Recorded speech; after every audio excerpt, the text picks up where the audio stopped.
Halo teman-teman, perkenalkan nama saya Sendriani Patrato dengan NPM 42220127. Saya Prodi Ekonomi Pembangunan semester 5 kelas C, Fakultas Ekonomi dan Bisnis Universitas Timur.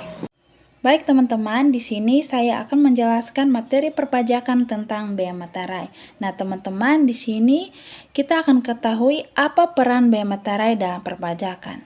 Baik, bea materai adalah pajak yang dikenakan terhadap dokumen-dokumen yang diatur dalam undang-undang. Nah, dalam bea materai ada istilah-istilah yang termasuk dalam bea materai. Yang pertama itu dokumen. Dokumen adalah salah satu tulisan yang ditulis dalam bentuk tulis tangan, cetakan, atau elektronik yang dapat dipakai sebagai bukti yang sah atau keterangan di mata hukum. Nah, bea materai ini hanya satu kali dipakai dalam setiap dokumen. Dan yang kedua adalah benda materai. Benda materai adalah materai tempel atau kertas materai yang dikeluarkan oleh negara Republik Indonesia. Dan yang ketiga adalah tanda tangan. Tanda tangan ini adalah dia berfungsi sebagai lazim yang dipergunakan termasuk paraf, cap tanda tangan, cap paraf, dan teraan cap nama. Dan yang keempat adalah pejabat pos. Di sini pejabat pos itu adalah pejabat perusahaan umum, pos dan giro yang diserahi tugas melayani permintaan pematerai.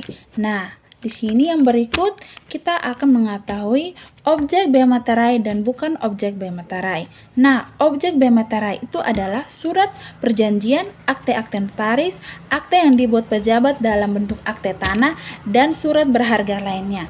Dan yang bukan objek bea materai itu adalah ijazah pendidikan, tanda tangan gaji, pensiun atau gaji tunjangan, surat gadai, dan pembayaran lainnya.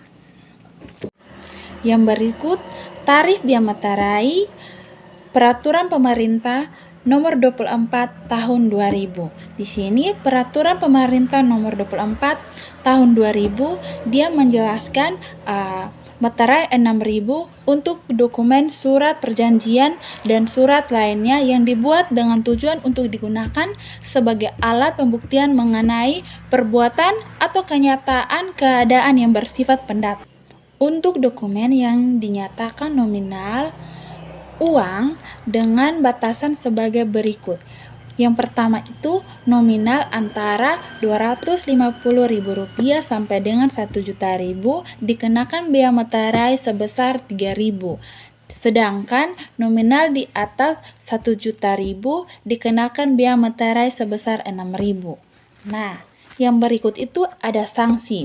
Nah, sanksi yang melanggar bea materai itu dibagi menjadi dua. Yang pertama adalah sanksi administrasi. Apabila orang-orang melanggar bea materai akan dikenakan denda administrasi sebesar 200%.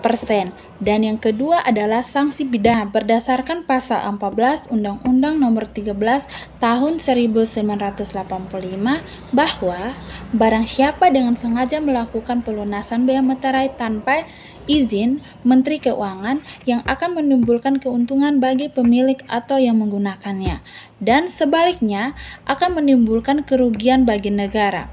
Ini dapat dipidana dengan pidana penjara selama 7 tahun. Sekian penjelasan dari saya, terima kasih.